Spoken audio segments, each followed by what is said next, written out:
Okay, so yesterday, if you guys recall, when we started doing a bunch of different types of graphs, and one of them we took the same set of data. I think it was like the cost of houses or something, and we took it from a vertical to a horizontal to a line graph as well. So we did a bunch of different graphs with the same set of data. Some of it looked better, some of it looked awful. And so what we're going to be doing today is we're going to be generating our own data using this little spinner wheel that you have. So you want to color in all four colors there as even as you can, as even as you can there. So yes, yeah. So you want to split it up into four parts, and then you want to just color in each part, each corner. It doesn't matter, like, you could have green top left, it doesn't matter. But the thing that does matter is it should be like 25% of it should be blue, 25% of it should be red, so on and so forth. Oh, is the green one there broken? Oh, if it doesn't work well, like, throw them out, because it helps me figure out which ones are good and not. So yeah, 25% of that, and then you have three of your dices. And so I'll give you a second to color that in, and then I'll explain to you what we're doing. So we're going to keep track of the data that we get. So let's say, for example, you spin your spinner and it lands on a red. Let's say it's red. So I have red. At the same time, you're going to roll a dice, and let's say you get like a 5. I've kept track that I've gotten a red 5. So that's going to be the data that I keep track of in this case. Now, the reason I gave you 3 dice is I want you we need to get a lot of data. I want us to get at least 100 sources of data, which means we would spin the spinner and then roll a dice. That's going to take a long time. That's why you have 3. So whatever the spinner lands on, it lands on. You're going to roll 3 dice. Maybe you get a 5, a 2, and a 3. You're going to have a red 2, a red 3, and a red 5. Does that make sense? So I've given you 3 dice just to speed it up. Just to speed up all that data collection. So what we're going to do is we're going to get a bunch of data for this, at least 100, maybe more. The one thing I want to think of is how many possibilities are we going to possibly have here with this? 4? There's 4 colors, but I also have 6 different dices, right? So how many possible things could I end up? If I was to list it out, if I start with red 1, I go red 2, red 3. 4 times 6.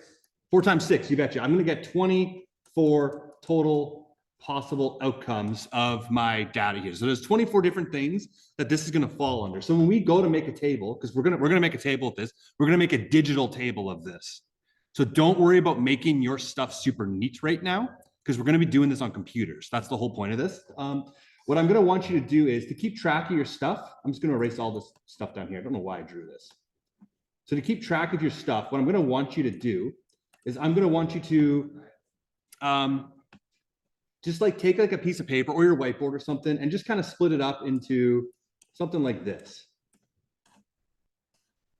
On the top, I'm going to have like red, black,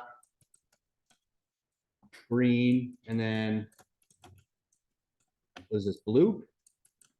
So on the top, I'm going to have that, and then I'm just going to do, 1, 2, 3, 4, 5, and 6. And then I'm just going to split it up so I can know what's going to happen here.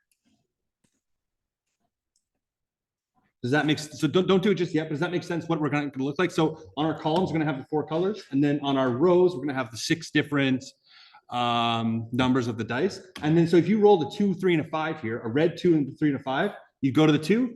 I rolled one of them. Just do a little notch, right? I rolled a 3 and I rolled a 5. And let's say you rolled again. You eventually got another red 5. You just do a little another notch. That way you know you rolled this a total of 2 times. It kind of falls into this at some point. In this case, odds are gonna fall into this a little bit. It's not the main objective of this lesson though. But yeah, odds kind of exist in here. So you can do this you can make this table on your whiteboard or a piece of paper. I can get you that piece of paper if you want, but I want you to make this table, and then I want you to spin that wheel, roll those dice until you get about 100 different sets of data. So you're gonna be flicking the wheel like 34 times and then rolling the dice. You're gonna be rolling 100 dice. Just to speed it up. That's why we're doing the 3 dice there. Yeah. In fact, I want you to go up to 150. I'm gonna be a jerk. Sorry. I want you to do 150 sets of data. So once you have that, I'll make up some of my own example data. Once you have that, we'll go on to the next part of it.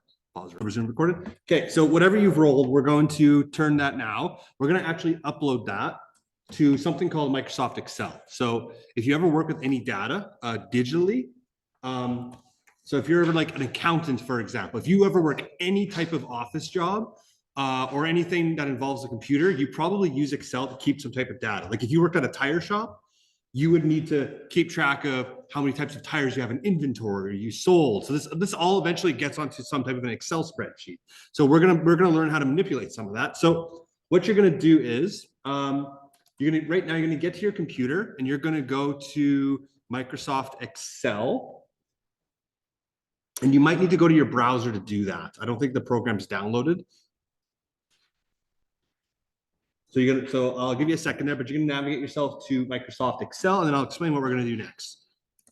Gordon, so you have your little like table of data, right? We're gonna put that in here. So I'm gonna zoom in a bit. You able to see? Okay.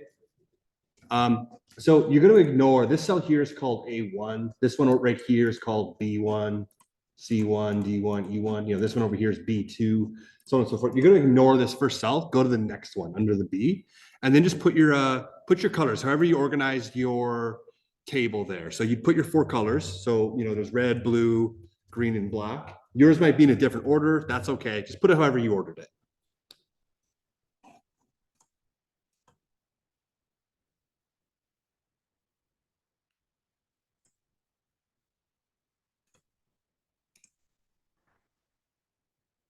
And then what you're going to do after that, so once you have your 4 columns with each color on it, go to A2 and just put in the dice numbers like 1, 2, 3, 4, 5, and 6.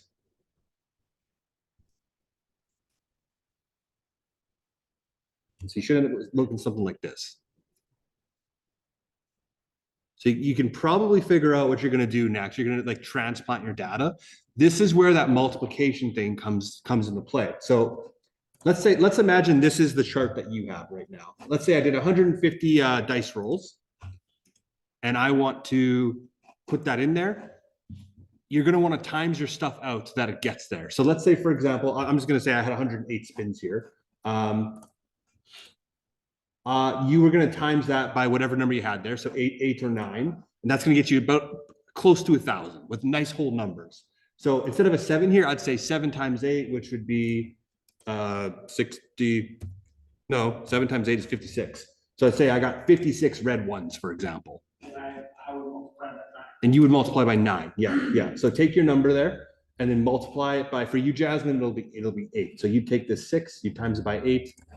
6 times 8 would give you 48 here. So we're pretending that you got rolled 48 blue ones, for example.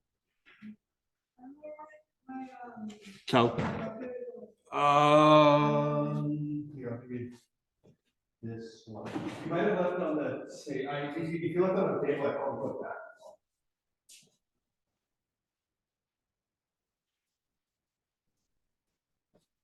Yeah, feel free to use calculator for it. That's fine. So you're gonna just transplant your data on there with the bigger numbers.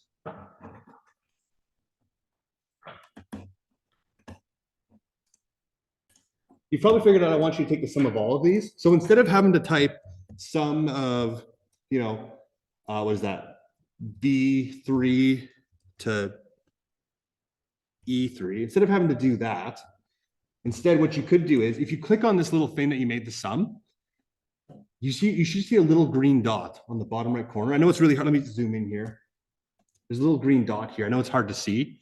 If you click that, hold it, drag it down, it's going to do that same thing for all your other things, for all your other numbers here. So all I did was I took that, clicked it, and I dragged it all the way down, and it did that for all of my things. So if you do that, you should now have 6 sums here.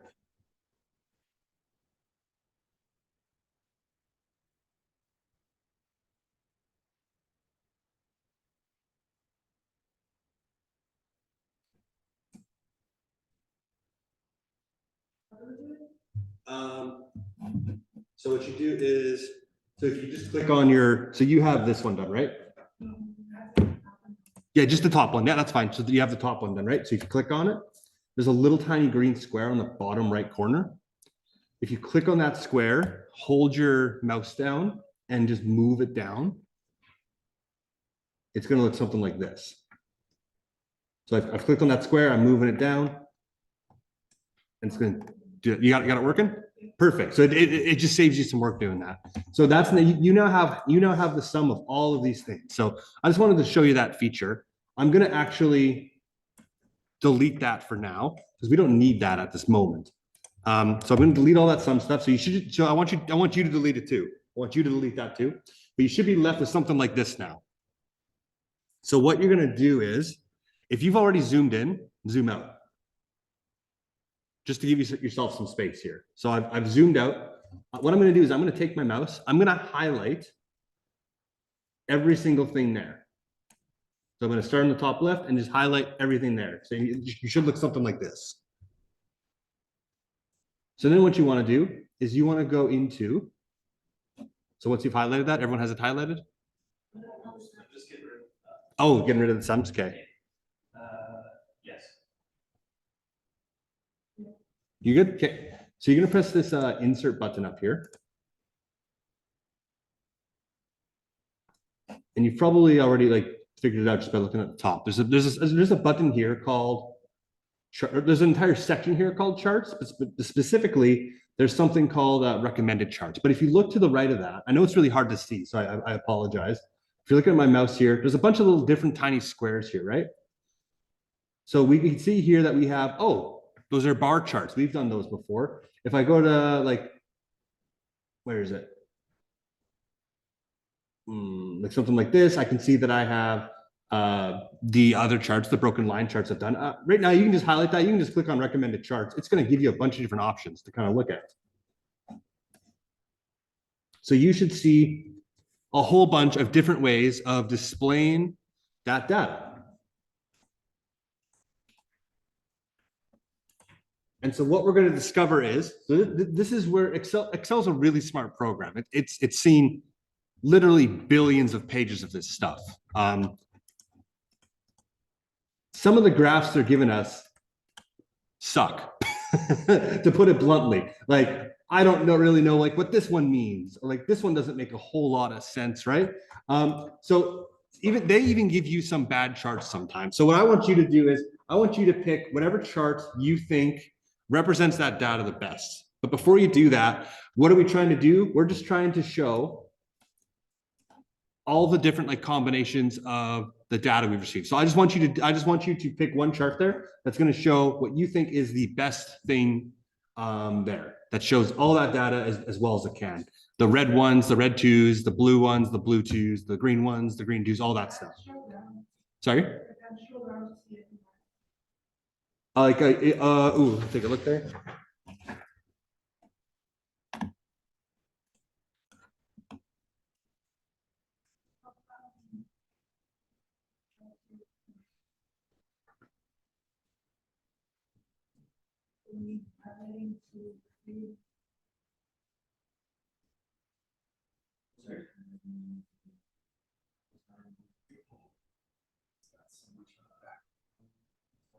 Going on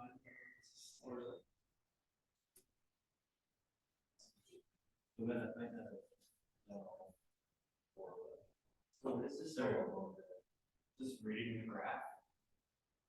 Kind of, just showing an electronic way of doing it, essentially. What was the wheel? The wheel, just to give us more data sets to do. So if you've gone through here, there's not a lot of ones that really do a good job at showing us the colors, right? The reason for that is what we've actually selected is we selected this data here. We don't actually need a lot of this data. So if you were to actually just highlight everything except that 1, 2, 3, 4, 5, 6, and do that same thing, it might give you some different graphs here. Nope, not really. Doesn't do a very good job of that one. either. So this is where that sum is actually going to come and play.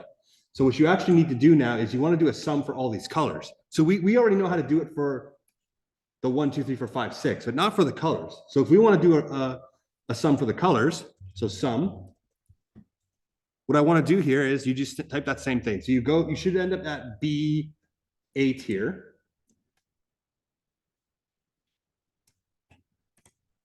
You should end up at B8.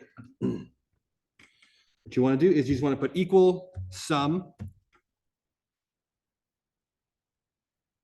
press shift, do that little left bracket. And then just like before, you can just click and highlight all of that going down this time, close that bracket and press enter, and it's going to give you the sum now of the reds.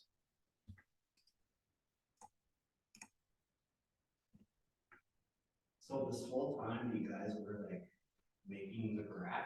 Making the table, yeah. The table with the information, Sorry?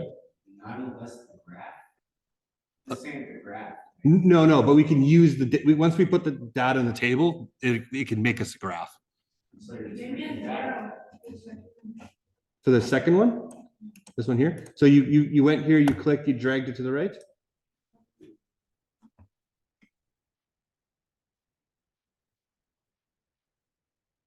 That's cheating.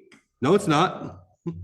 Just why would I add all that up by hand when I can just let the computer do it for me?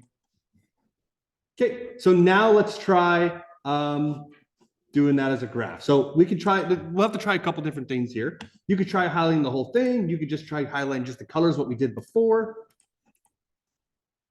It's still not doing a really good job though. Oh wait, why do I only have 3 colors?